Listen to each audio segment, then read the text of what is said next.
Irmãos amados, nós vamos então abrir a palavra de Deus no Evangelho de Jesus Cristo, conforme o registro de Lucas, capítulo 11.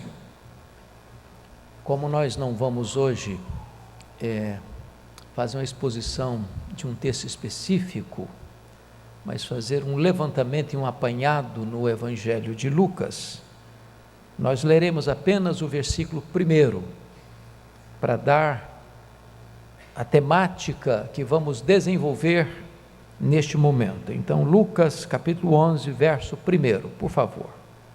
Se você tem a mesma versão que a minha, atualizada, leia comigo, por gentileza. De uma feita, estava Jesus orando em certo lugar. Quando terminou, um de seus discípulos lhe pediu: Senhor, ensina-nos a orar, como também João ensinou aos seus discípulos.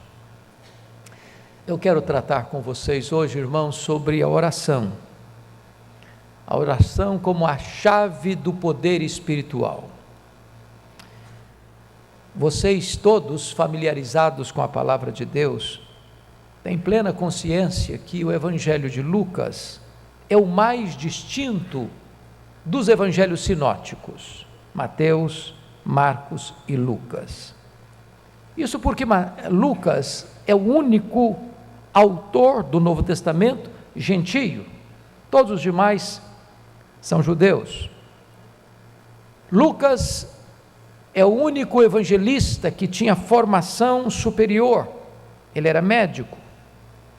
À luz da introdução, tanto de Lucas quanto de Atos, somos informados que Lucas era um historiador, e mais, Lucas é um homem que tinha vasto conhecimento da geografia da época, porque fez várias viagens missionárias com o apóstolo Paulo, tanto na Europa quanto na Ásia, dando a ele especial assistência na sua segunda prisão em Roma.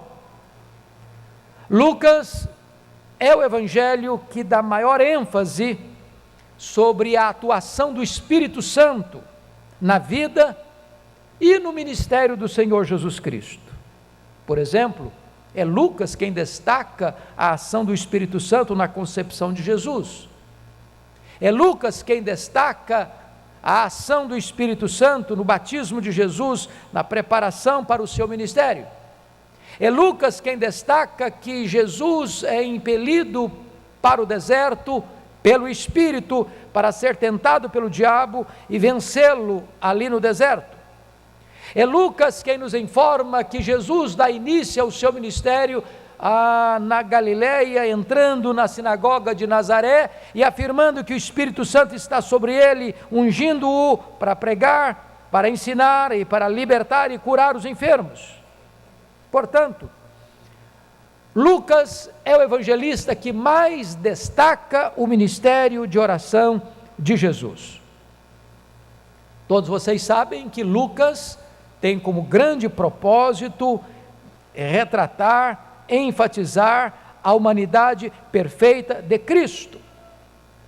Lucas é o varão perfeito que atingiu a estatura plena, e o nosso papel é chegarmos também à semelhança de Cristo, a essa estatura do varão perfeito. E Lucas certamente pesquisa sobre a vida de oração da igreja primitiva. Por que a igreja primitiva orava com tanta intensidade? Ao pesquisar isso, e Lucas descreve no início do seu evangelho, e descreve no início de Atos, que seu trabalho é fruto de uma pesquisa exaustiva, ele descobre que a igreja primitiva aprendeu a orar com Jesus. Então Lucas vai mostrar para nós que Jesus, sendo um homem perfeito, ele era um homem de oração. O homem que agrada a Deus é um homem de oração. E Lucas dá tamanha ênfase nesta magna verdade, que ele destaca 11 momentos no Evangelho de Lucas, onde Jesus está orando, enquanto Mateus só destaca 4 vezes, e Marcos só destaca 4 vezes, e Lucas destaca esse mesmo fato 11 vezes. Se não, vejamos. Jesus está orando, por exemplo, no seu batismo. Só Lucas registra que ele estava orando. Por exemplo, Lucas 5,16, Jesus se retira para o deserto para orar, quando a multidão procura ouvi-lo. Lucas 6,12, Jesus ora uma noite inteira, antes de escolher os 12 apóstolos. Depois, Lucas 9,18, Jesus ora a sós com os seus discípulos, antes de perguntar para eles quem eles pensavam que ele era. Em Lucas 9, 28 e 29, Jesus ora num alto monte, na chamada experiência da transfiguração. Em Lucas 11, 1, o texto lido, foi exatamente a vida de oração de Jesus que desperta neles o pedido: Senhor, ensina-nos a orar. Lucas 22, 32, Jesus ora por Pedro, que era um líder, para que Satanás não o enredasse na sua peneira. Lucas 22, 40, Jesus ora no Getsêmani e insiste com os seus discípulos para que eles orassem também, para não caírem em tentação. Lucas 23, 34, Jesus ora na cruz, dizendo: Pai, perdoa-lhes, porque não sabem o que fazem. E Lucas encerra o seu evangelho, Lucas 23, 46, registrando a última oração de Jesus: Pai, nas tuas mãos entrego o meu espírito. Portanto, Lucas é o evangelista que retrata para nós, de maneira eloquente, a vida de oração de Jesus. Ora, irmãos, se Jesus foi o homem perfeito e se ele foi um homem de oração, então a igreja precisa aprender a orar. Não há poder sem oração, irmãos. Não há vida plena sem oração. Não há vigor espiritual sem oração. Não há crescimento saudável da igreja sem oração. Não há testemunho do evangelho eficaz sem oração. E eu gostaria então que nós, à luz do evangelho de Lucas, pudéssemos observar princípios de oração que Jesus vai compartilhar conosco. É preciso passear um pouco pelo evangelho de Lucas e vamos começar lá no capítulo 3, versos 21 e 22. Por gentileza, abra comigo. Lucas 3, 21 e 22. Aqui nós encontramos o princípio da capacitação. Está escrito: e aconteceu que ao ser todo o povo batizado, também o foi Jesus. E estando ele a orar, o céu se abriu, e o Espírito Santo desceu sobre ele em forma corpórea como pomba. E ouviu-se uma voz do céu: Tu és o meu filho amado, em ti me comprazo. Chama atenção para esse fato. Por que Jesus orou? Primeiro, os céus se abriram. Segundo, o Espírito Santo desceu. Terceiro, o Pai falou: Este é o meu filho amado, nele eu me comprazo. E aí você começa a perceber que aqui dá-se início ao ministério público de Jesus. E Jesus, para começar o seu ministério público, começa orando. E porque começou orando, ele recebe a capacitação do Espírito Santo. Todos os outros evangelistas, Marcos e Mateus, registram o batismo de Jesus. Mas só Lucas enfatiza que ele está orando. Os céus se abrem, o Espírito Santo desce e o Pai fala em resposta à oração de Jesus. E vocês percebem que a oração de Jesus aqui é uma pista dupla, porque ele se deleita no Pai em oração, o Pai responde: Eu me deleito em ti, meu filho, porque você está me buscando em oração.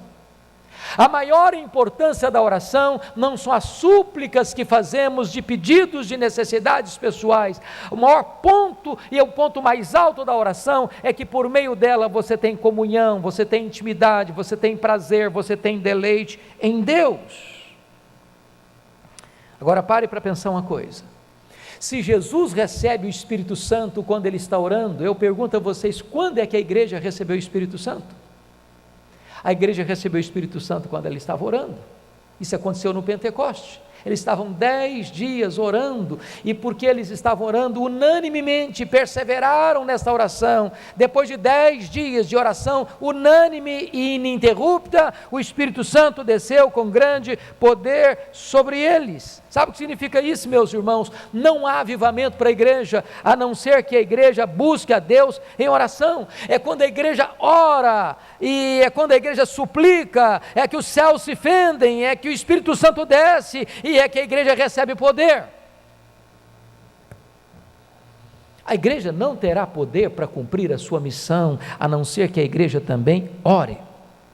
A igreja não terá poder para enfrentar os grandes desafios que o mundo apresenta a ela, ou não encantará poder para enfrentar os embates com o próprio Satanás, a não ser que a igreja ore, porque sem oração não tem revestimento de poder, e sem revestimento de poder não tem testemunho eficaz.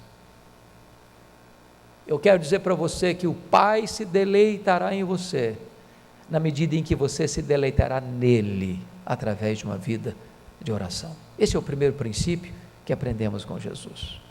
Vamos ao segundo princípio.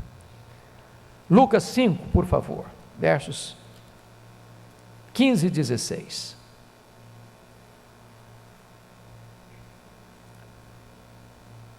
Está escrito: porém o que se dizia a seu respeito cada vez se divulgava, e grandes multidões afluíam para o ouvir e serem curadas de suas enfermidades. Ele, porém, se retirava para lugares solitários e orava. O princípio aqui, irmãos, é o princípio da prioridade da oração. É quase incompreensível para nós esse texto. No momento em que as multidões procuram Jesus, e o texto diz grandes multidões afluíam para ouvirem, para serem curadas de suas enfermidades, e você não pode alegar que eram apenas necessidades imediatas, porque elas procuram primeiro para ouvir, e só então para serem curadas, que Jesus deixe essas multidões e vá para um lugar solitário para orar. Jesus era um pregador, e todo pregador tem desejo de se dirigir às pessoas, de pregar para as pessoas, mormente quando tem grandes multidões. E Jesus, curiosamente, ao ver que grandes multidões vêm para ouvi-lo e para serem curadas, ele deixa essas grandes multidões e vai orar às madrugadas, à noite, sozinho, em lugar solitário. O que ele está nos ensinando? Nos ensinando uma verdade revolucionária, que buscar a Deus em oração é mais importante do que sucesso no ministério. O que Jesus está nos ensinando, que Deus vem antes das pessoas. O que Jesus está nos ensinando é que se nós não priorizarmos a Deus em oração, nós não teremos virtude, nós não teremos poder para nos dirigirmos às multidões. Quando você começa a entender, meus amados irmãos, que o ministério de Jesus nos ensina isso, porque logo no versículo 17 você vai conferir, é quando ele desce desta noite de oração que está escrito: e o poder do Senhor estava com ele para curar. Ele era um homem perfeito, e como tal precisava do revestimento do poder do Espírito Santo, e é porque ele ora, é que ele recebe poder para curar. Ele não vai atender às necessidades das multidões, está nos ensinando ele, e nós não atenderemos às necessidades das multidões, se nós não priorizarmos Deus primeiro, se a oração não vier em primeiro lugar na nossa vida. Se você observar, não há registro em Lucas de que os discípulos estão orando, mas quando você abre o livro de Atos, você vai entender que os discípulos estão orando. E por que estão orando? Porque aprenderam com Jesus. E quando você vai para examinar a vida dos apóstolos, você vai perceber lá que os apóstolos tomaram uma decisão quanto a nós nos consagraremos à oração e ao ministério da palavra. É curioso, porque o texto não está escrito quanto a nós nos consagraremos ao ministério da palavra e à oração, mas está escrito quanto a nós nos consagraremos à oração e ao ministério da palavra. Será que essa ordem é por acaso? Será que há um propósito de Deus em colocar oração e depois ministério da palavra? Eu pergunto a vocês, o que é mais importante, a pregação da palavra ou a oração? Quem poderia dar uma resposta satisfatória a essa pergunta? E eu confesso a vocês, que a resposta mais sábia que eu já ouvi a essa pergunta, foi dada por um homem de Deus, que está pregando exatamente hoje na abertura do Congresso de Avivamento em São Paulo, Dr. Yu, e ele disse que Deus valoriza tanto a sua palavra, Deus dá tanta primazia e supremacia à sua palavra, que ele colocou oração primeiro. Sabem por quê? Porque se você não for um homem e uma mulher de oração, não haverá virtude nos seus lábios para pregar a palavra de Deus. Não é o nosso conhecimento, não é a nossa técnica de comunicação, não é a nossa eloquência, é o poder de Deus. É o poder de Deus, irmãos. Se nós não tivermos poder do Espírito Santo, nós seremos como um Giazi, o cajado não terá poder na nossa mão. Se nós não tivermos poder, como diz o Dr. Billy Graham, os nossos lábios serão lábios de barro. Se nós não tivermos poder, não terá a verdade que aquela viúva disse para Elias: agora eu sei que a palavra do Senhor na tua boca é verdade. Quantos sermões já ouvimos, que endurecem ainda mais o nosso coração? Quantas palavras nós já ouvimos, que entra por um ouvido e sai pelo outro? Quantas dezenas e centenas de mensagens já pregamos, ou quantas delas já ouvimos, e isso não toca nem o nosso próprio coração? Por quê? Porque fomos infiéis na doutrina? Porque não pregamos o Evangelho? Porque pregamos heresias? E a resposta é não.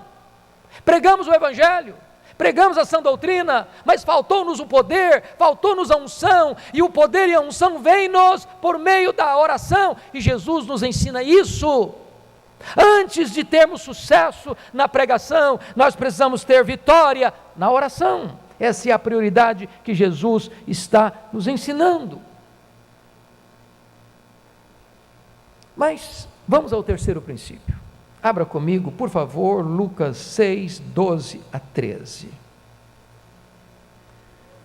Está escrito assim: naqueles dias retirou-se para o monte a fim de orar, e passou a noite orando a Deus.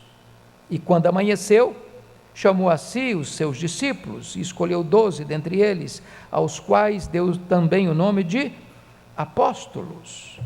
Se você parar para perceber, esse texto aparece também em Mateus e também aparece em Marcos, mas só Lucas diz que Jesus passou a noite inteira orando para escolher os apóstolos. O que ele está nos ensinando?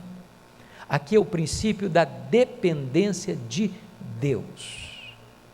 Há no texto original, no verso 12, uma expressão que só aparece aqui em toda a Bíblia, quando usa-se a expressão retirou ele para o monte a fim de orar. A ideia aí é a oração de Deus. Oração é algo que você faz para Deus, mas quando Lucas, diferente dos outros textos, fala de uma oração, ele fala dessa oração aqui como oração de Deus. Ela só aparece aqui, essa expressão. E desta forma, o que Jesus está nos ensinando, irmãos, é que ele está completamente rendido ao propósito e à vontade de Deus para escolher os líderes da igreja, e liderança essa que haveria de ser a pedra pedra, o fundamento da igreja. Cristo é a pedra de esquina, mas a igreja está edificada sobre o fundamento dos apóstolos, e esta decisão ele toma numa total dependência de Deus em oração. É curioso que hoje, quantas vezes as pessoas querem orar, determinando para Deus o que Deus deve fazer. Oração não é determinar para Deus o que Deus deve fazer. Oração é você submeter-se à completa orientação de Deus e às decisões de Deus e às determinações de Deus para a sua vida. Por que 12 apóstolos? Por que não 10? Por que não 30? Por que não 100? Por que 12? Porque ele não escolheu os apóstolos no começo da reunião de oração ou à meia-noite? Por que ele escolheu os apóstolos apenas depois que o dia amanheceu, depois de uma noite inteira de oração? Jesus está nos ensinando um princípio da dependência de Deus nas decisões que vamos tomar. Esta igreja, conforme já foi dito hoje de manhã, está sendo convocada oportunamente para escolher diáconos e presbíteros. Nós pregamos hoje de manhã, à luz de Atos 14, que a igreja primitiva, ao eleger seus presbíteros, fazia isso depois de orar e jejuar. E Jesus está nos ensinando aqui que ele, sendo o homem perfeito, passa a noite inteira orando antes de escolher aqueles que deveriam ser os líderes da igreja. Que critérios deveríamos adotar? Dar o nosso jeito? Usar as nossas armas? Usar nossas estratégias? Tentar convencer nos corredores, não esse, não aquele? Ou deveríamos nós, com a boca no pó, diante do Deus Todo-Poderoso, em súplica fervorosa e ardente, em vigílias de oração, clamarmos a Deus: Deus, aponta aqueles que tu queres, escolhe aqueles que tu queres, aqueles que estão no teu coração. Deva ser essa a nossa postura, porque é isso que Jesus ensina a você e a mim e a nós nesta noite. Quarto princípio de Jesus, veja comigo por favor, Lucas 9, 18 a 20. Lucas 9, 18 a 20. Estando ele orando à parte, achavam-se presentes os discípulos, a quem perguntou: quem dizem as multidões que sou eu? Responderam eles: João Batista, mas outros Elias, e ainda outros dizem que ressurgiu um dos antigos profetas. Mas vós, perguntou ele, quem dizeis que eu sou?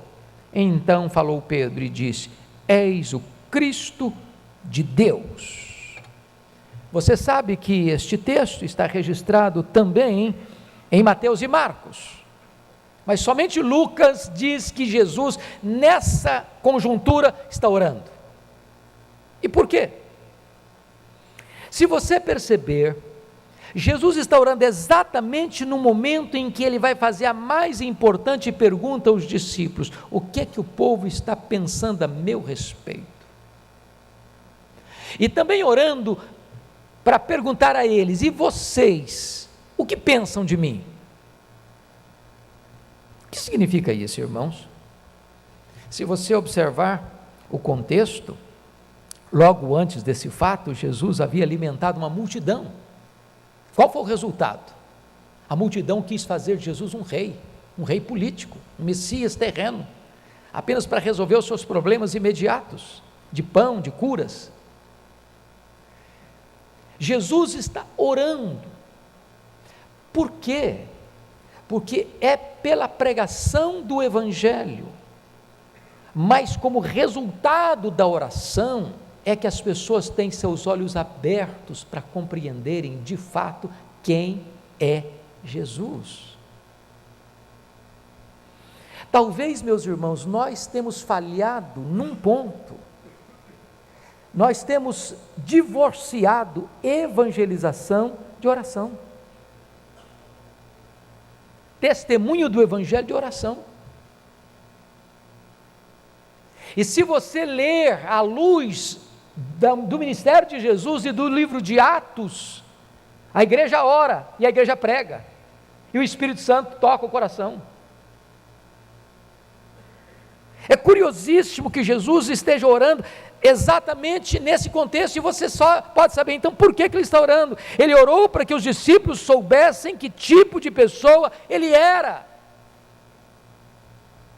E tanto é fato que quando Pedro diz: tu és o Cristo de Deus, ou tu és o Cristo, filho do Deus vivo, Jesus diz para ele: não é você que entendeu isso por você não, Pedro, você só entendeu isso porque o Pai me revelou para você, e o Pai me revelou para você, em outras palavras, em resposta à minha oração, Pedro. Irmãos amados, entendamos isso. Se nós quisermos ver pessoas convertidas, se nós quisermos ver pessoas entendendo quem é Cristo, tirando as vendas dos olhos, o tampão dos ouvidos, tocando o coração, nós precisamos pregar, mas nós precisamos orar para que Deus toque o coração dessas pessoas. Esse é o princípio que Jesus está nos ensinando. Pense comigo, por que pessoas vão à igreja? Dia após dia, semana após semana, mês após mês, ano após ano, e não conhecem pessoalmente a Cristo. Para que uma pessoa confesse a Cristo, irmãos, é necessário que a igreja ore e que a igreja pregue. Se nós não entendermos isso, irmãos, nós não experimentaremos as maravilhas divinas na nossa ação evangelizadora, na nossa ação missionária. Observe comigo os campos missionários, estude a história dos missionários, estude a história das missões, estude a história dos reavivamentos, e vocês verão isso acontecendo em todos os lugares. Os missionários oraram, os missionários atravessaram noites de oração, e os missionários pregaram, e em resposta à oração e à pregação, os corações se derreteram. A nossa pregação, irmãos, não terá poder se não houver oração. Não é a metodologia, não é aprender mais um método de evangelismo que vai resolver o problema. O que nós precisamos, na verdade, é de uma vida de oração, é de uma vida de poder, é de coragem e intrepidez do Espírito para pregar, e de repente o coração inflamado pela oração, no fogo do altar da oração, esta palavra arderá nos corações. Você sabe que o diabo usa dois métodos para tentar barrar uma igreja. O primeiro método que o diabo usa para barrar uma igreja é distorcer a palavra. Onde não tem sã doutrina, onde não tem evangelho genuíno, não tem igreja que cresça de forma saudável. Mas a outra mania, outra forma do diabo tentar atrapalhar uma igreja é matar a vida de oração dessa igreja. Aí você prega, mas é uma pregação mecânica. Aí você prega, mas não tem virtude do Espírito Santo. Como dizia Lutero, sermão sem unção endurece o coração. Como dizia William E.M. Bounds, homens mortos tiram de si sermões mortos, e sermões mortos matam. Irmãos, a igreja precisa orar pelos pregadores, pelos pastores, pedindo a Deus que nós, pastores, sejamos um graveto seco a pegar fogo, o fogo do Espírito, que o púlpito seja uma fogueira acesa. Se não houver oração nos bancos, não haverá poder nos púlpitos. Jesus está nos ensinando esse princípio, meus irmãos. A igreja precisa redescobrir a alegria, o prazer, o entusiasmo da oração, das vigílias de oração, das horas de choro na presença de Deus, buscando o revestimento de poder. Quinto princípio, confira comigo, Lucas 9, 28.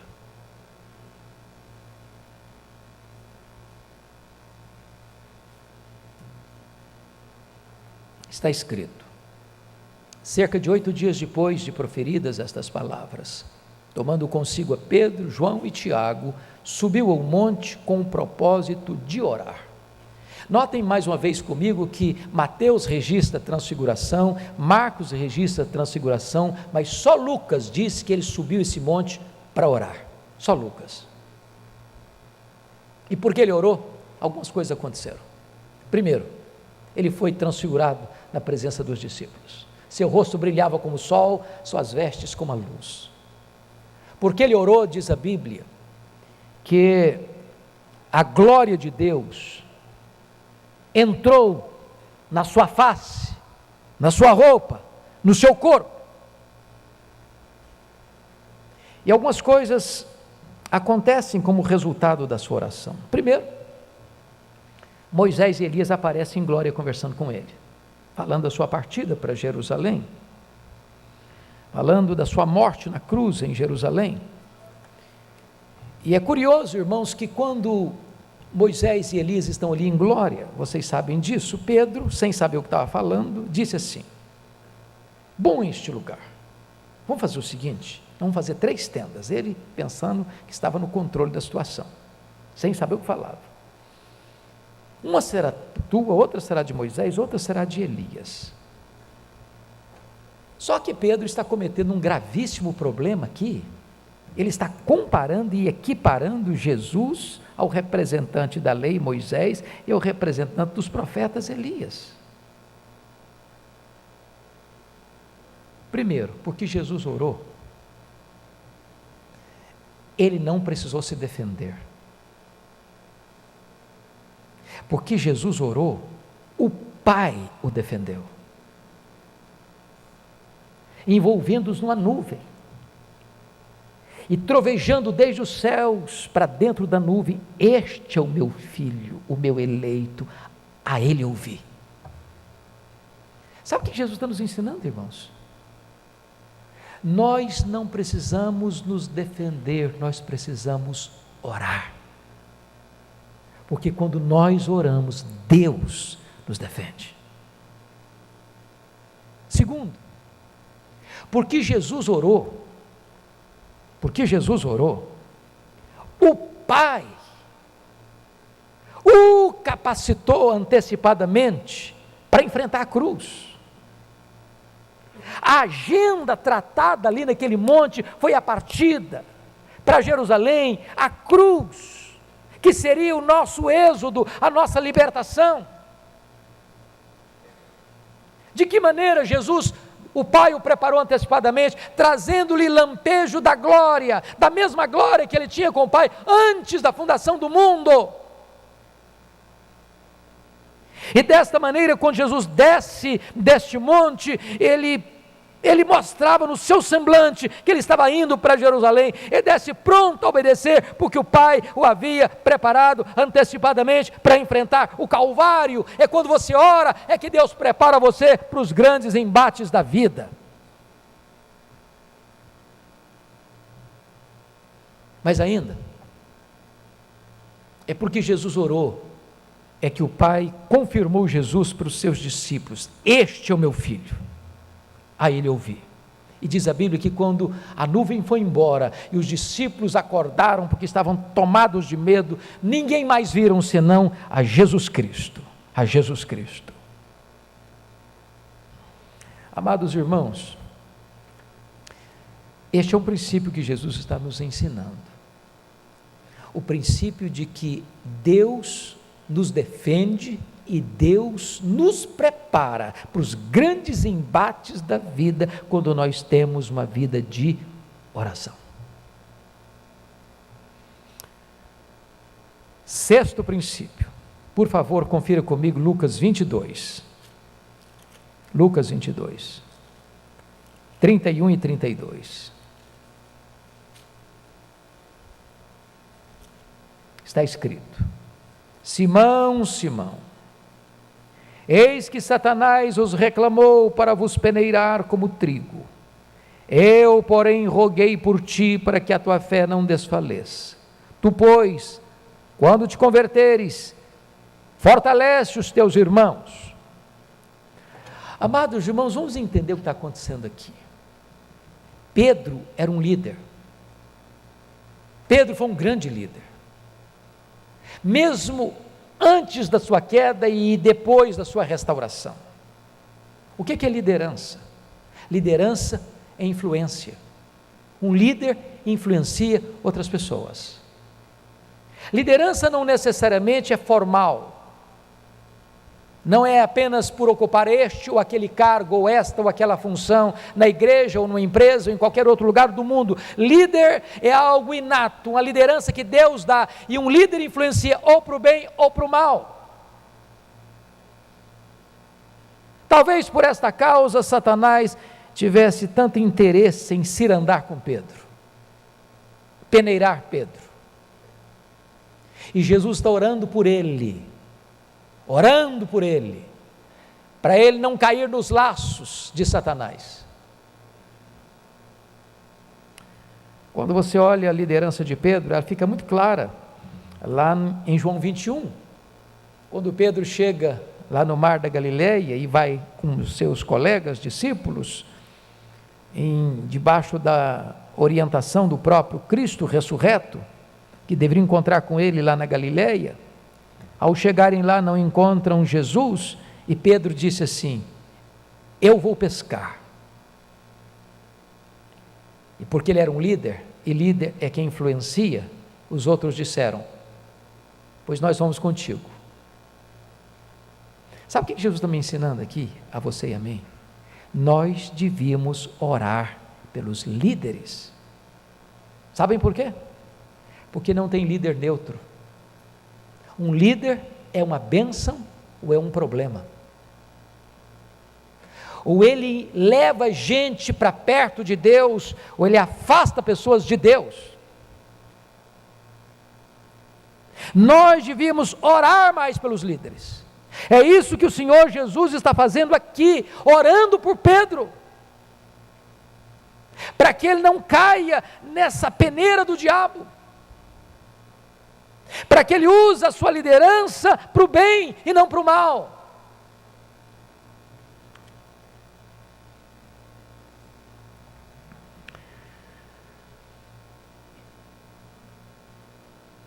Penúltimo princípio, Lucas 22, 39 a 46, você vai encontrar aqui algo sublime. Lucas 22, Jesus está no Getsêmani, e Jesus já havia dito para os seus discípulos, no versículo 40, orai para que não entreis em tentação. Mas se você perceber, no versículo 41, ele pessoalmente, individualmente, solitariamente, se afasta e de joelhos orava. E a sua oração foi desta maneira: Pai, se quiseres, passe de mim este cálice, contudo não se faça a minha vontade, e sim a tua. E então diz que apareceu um anjo do céu para o confortar, e estando ele em agonia, orava ainda mais intensamente. E aqui algumas coisas precisamos entender. Jesus está ensinando o princípio aqui da entrega incondicional. Chama a sua atenção para esse ponto. Aqui no Getsêmani é que a maior batalha da humanidade se travou. Sabem por quê, irmãos? A angústia de Jesus não foi na cruz. Não consta nos registros bíblicos que Jesus ficou angustiado na cruz. A angústia de Jesus foi no Getsêmani. É aqui que ele compartilha com os seus discípulos: ficai comigo, Pedro, Tiago e João, ficai comigo.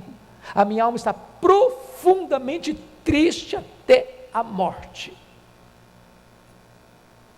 E no que estava a angústia de Jesus? O cálice. Que cálice? Cálice amargo. O que tinha nesse cálice? A santa ira de Deus. Este cálice é a ira de Deus contra o seu e o meu pecado. E ele, sendo santo, santo, santo, precisou sorver cada gota desse cálice, ao se fazer pecado por nós, ao se colocar no nosso lugar, ao assumir o nosso lugar, ao se dispor a carregar no seu corpo o nosso pecado. Essa foi uma batalha tão dura, que diz Hebreus 5,7, que ele fez isso com forte clamor e lágrimas. Jesus chorou de soluçar, Jesus chorou de molhar o chão, a agonia dele foi tal, que diz o texto que o seu corpo ficou exausto, e foi preciso que um anjo de Deus viesse para confortá-lo, para fortalecê-lo, não para desistir da oração, mas porque a oração ainda teria que ficar mais renhida e mais intensa ainda, porque o anjo vem, depois do segundo período de oração, para o terceiro mais renhido, onde a luta seria agora de sangrento suor, e ele ora com lágrimas, ele ora com choro, ele ora suando, ele ora sangrando, ele ora clamando. E se você vai para o original, você vai notar que a palavra agonia,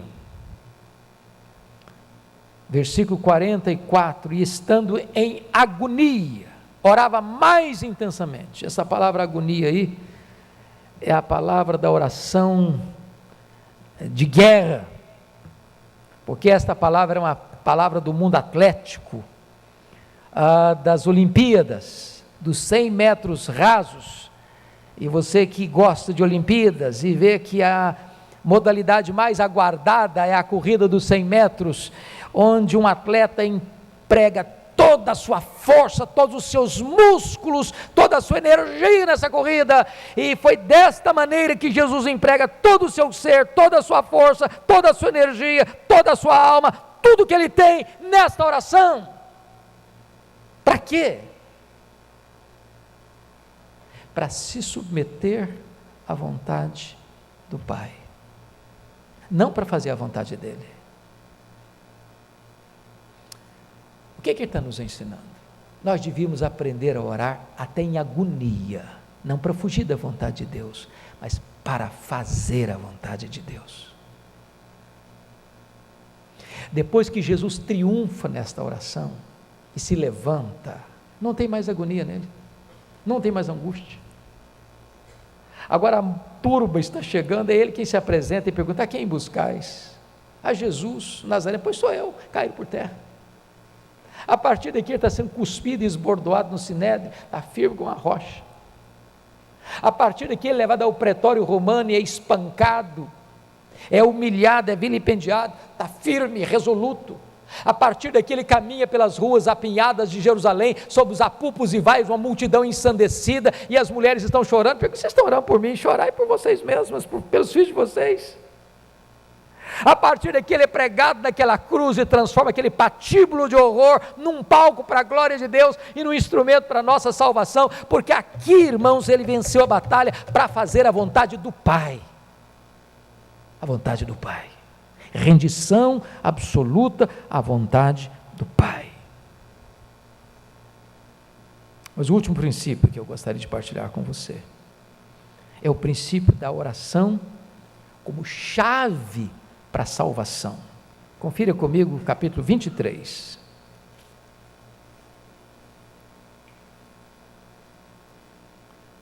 Verso 34. Contudo, Jesus dizia: Pai, perdoa-lhes, porque não sabem o que fazem. Agora, verso 42 e 43. E acrescentou: Jesus, lembra-te de mim quando vieres no teu reino. Jesus lhe respondeu: em verdade te digo que hoje estarás comigo no paraíso. Meus amados, é curioso que só Lucas registra essa oração de Jesus na cruz. E também é curioso que só Lucas registra a salvação deste ladrão na cruz. Qual é a conexão entre a oração de Jesus e o arrependimento e a salvação desse ladrão. Se você ler Mateus, os dois ladrões estão blasfemando de Cristo. O que é que aconteceu para que o ladrão da direita saísse da blasfêmia para o arrependimento? E quando você estuda o conjunto da obra de Lucas, da conexão entre oração e evangelização, entre oração e salvação, fica evidente para nós que foi a oração de Jesus: Pai, perdoa-lhes, porque não sabem o que fazem. Foi um instrumento para tocar o coração daquele homem, porque ele estava exposto à mesma realidade, pregado naquela cruz, com cãibras, com sede, com dores terríveis, com as pessoas zombando e escarnecendo, talvez o coração dele cheio de ódio, de rancor. E quando ele vê Jesus, docemente, sem mágoa, sem ira, orando, intercedendo em favor daqueles que o pregaram naquela cruz, isso mexe com a vida dele, isso toca o coração dele. Sabe o que significa isso para nós, irmãos? Se queremos ver os pecadores se convertendo, nós precisamos levantar um movimento de oração nessa igreja.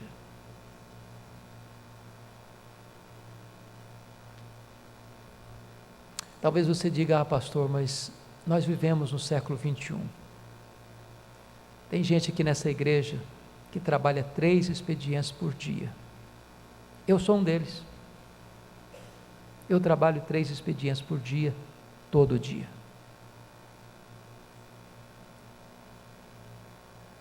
Mas a Bíblia diz que Jesus não tinha tempo nem para comer, mas ele tinha tempo para orar.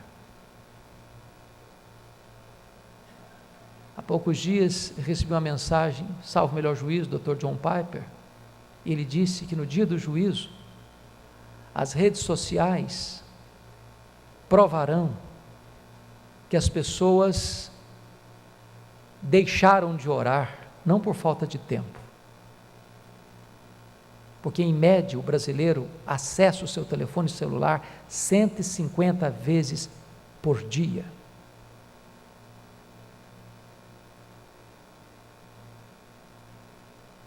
Eu quero conclamar esta igreja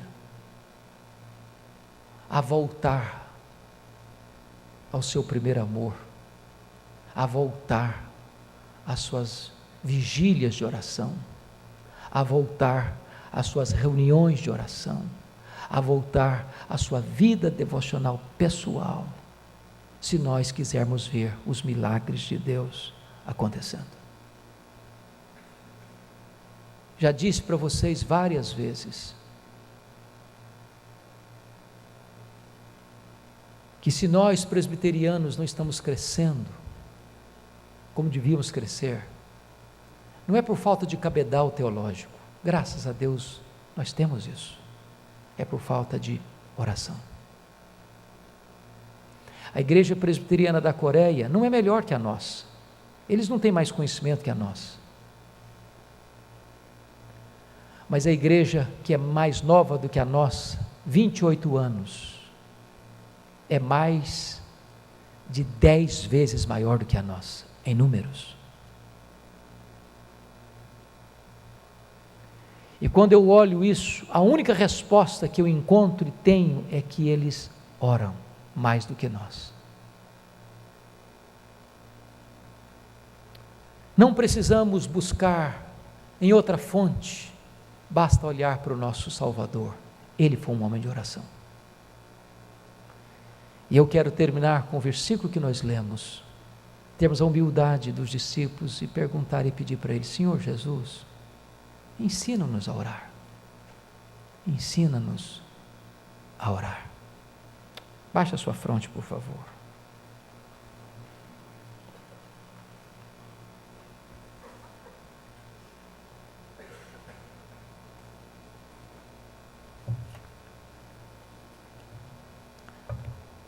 Eu tenho visto, irmãos, em muitos lugares deste país, coisas lindas de Deus acontecendo, lindas, igrejas crescendo,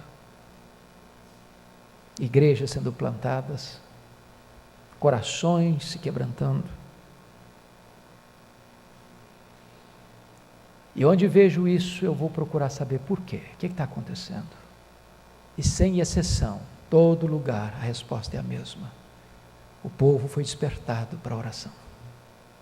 Adolescentes orando, crianças orando, jovens orando, casais orando, presbíteros orando, diáconos orando, líderes orando, membros de igreja orando. Eu queria desafiar você, meu irmão, a ter você sua vida devocional. Você não é o que você sente, você não é o que você fala, você nem é o que você promete, você é o que você faz. Você não é tão ocupado a ponto de não poder tirar 15 minutos do seu dia para trancar a porta do seu quarto ou do seu escritório, para dobrar os seus joelhos e buscar a Deus. E nós veremos o fruto disso, a resposta disso. Deus mudará a nossa sorte. Que Ele nos abençoe. Pai amado, a Tua palavra nos desafiou. E nós queremos Te pedir que Tu nos ajudes a aprender com Jesus a orar. Ensina-nos a orar. Muda a nossa vida, muda a nossa história, restaura a nossa sorte. E dá-nos deleite e prazer na vida de oração. Manifesta a Tua glória e o Teu poder, Senhor, na vida do Teu povo, para que este povo ore pelos seus pastores, para que este povo ore pelos seus líderes, para que este povo ore, para que haja salvação nesta casa, para que este povo ore, para ver os Teus sinais acontecendo aqui, para que este povo veja, ó Deus, a manifestação do Teu poder neste lugar e através deste lugar. Assim oramos em nome de Jesus. Amém.